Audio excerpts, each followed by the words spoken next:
అందరికి కూడా నా నమస్కారాలు. పిల్లలందరికీ కూడా నా శుభాకాంక్షలు.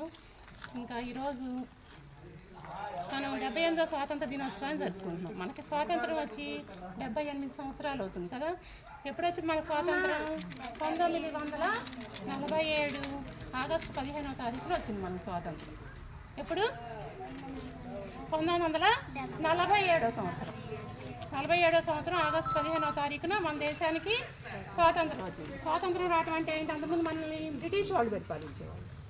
వారు బ్రిటిష్ వాళ్ళు మన దేశాన్ని పరిపాలిస్తా మన దేశంలో ఉన్న సంపదలంతా తీసుకెళ్ళిగా పేరు తెచ్చుకొని బాగా చదువుకొని మన దేశానికి, మన ఊరికి, మన పాఠశాలకి మంచి పేరు తీసుకొస్తారని కోరుతున్నా.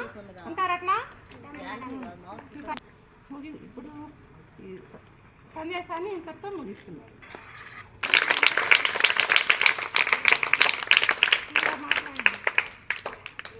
పిల్లలని స్వాతంత్రం